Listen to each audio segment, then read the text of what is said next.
આજે જે આવેદન પાઠવવામાં એના વિશે શું કહેશો?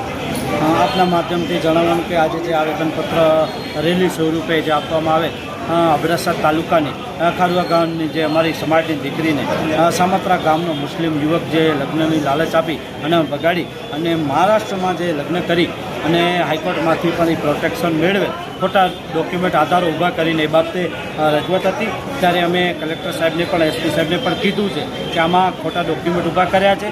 કારણ કે 4 તારીખના અમારી દીકરી ગુમ થઈ ત્યારે એમના પરિવારજનોએ જ્યારે કોઠારા પોલીસ સ્ટેશનમાં ગુમનો નોંધાવેલ એના પછી એ લોકોએ 16 કે 17 તારીખમાં હાઈકોર્ટમાં ડોક્યુમેન્ટ રજૂ કરી અને એ લોકોએ પ્રોટેક્શનની મંજૂરી મેળવેલ. એના પછી 28 તારીખના હાઈકોર્ટે આ લોકોને મંજૂરી આપેલ. તો એના વચમાં પોલીસે શું કર્યું, કેમ એની તપાસ નથી કરી? બીજી વાત કે આ બનાવ એક જ નથી, આવા બનાવો અબડાસા તાલુકામાં અનેક બન્યા છે અને કોઠારા પોલીસ સ્ટેશન વિસ્તારમાં અનેક બન્યા છે. તો કોઠારા પોલીસ સ્ટેશનની પોલીસની ત્યાંના પીઆઈની તેમજ ત્યાંના જે જવાબદાર અધિકારીઓ છે એમની ઘણી બેદરકારી રહી છે. જે બાબતે પણ અમે એસપી સાહેબને કીધું છે કે આ લોકોની અબડાસા પોલીસની કોલ ડિટેલ તપાસ કરવામાં આવે અને એમાં જે પણ જવાબદાર નીકળે એની ખાતાકીય તપાસ થવી જોઈએ.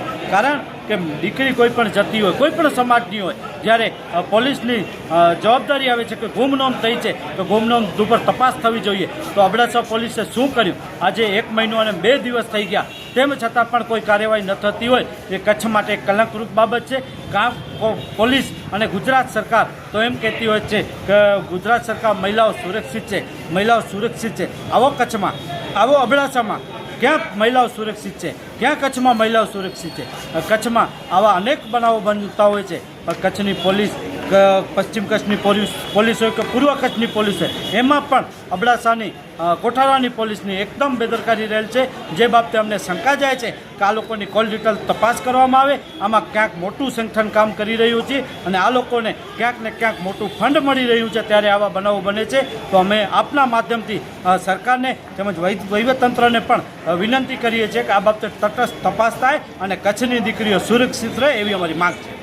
આજે જે આવેદનપત્ર આપ્યું પછી કલેક્ટર સાહેબે શું આશ્વાસન આપ્યું? આવેદનપત્ર આપ્યું એ પ્રમાણે કલેક્ટર સાહેબે હમણાં આશ્વાસન આપેલું છે કે હું આઈજી સાહેબ અને એસપી સાહેબથી મળી અને જે પણ મદદરૂપ થશે એ કરશું. પણ સાથે સાથે એક દુઃખદ બાબત આપને કહું કે આજે અમે એક જ દીકરી માટે જ્યારે ભેગા થયા ત્યારે અન્ય ખેડોઈ ગામના તેમજ સુમરાસર ગામના પણ એવા અનેક તેમજ બીજા એક પણ ભાઈ હતા જેમની મા અને દીકરી બંનેને એક વ્યક્તિ લઈ ગયો છે. આવા 3 થી 4 બનાવો હમણાં અમારી સમક્ષ આવ્યા છે. તો આ એક ગંભીર બાબત છે કચ્છ માટે. કચ્છના નેતાઓ શું કરી રહ્યા છે? આજે જ્યારે વાત કરીએ કે મહિલા છે અને અમારી સમાજના મહિલા ધારાસભ્ય પણ આ બનાવમાં હાજર ન હોય તો શું કહેવાનું? આપ ક્યાં સમાજનું પ્રતિનિધિત્વ કરી રહ્યા છે? ક્યાં ચૂંટાયેલા નેતાઓ જે મહિલા ધારાસભ્ય હોવા છતાં પણ હાજર ન હોય અને આવી મહિલાઓ કચ્છમાં સુરક્ષિત નથી? તો આ મહિલા ધારાસભ્યને પણ ક્યાંક શરમમાં માથું ઝુકાવવું પડે એવી ઘટના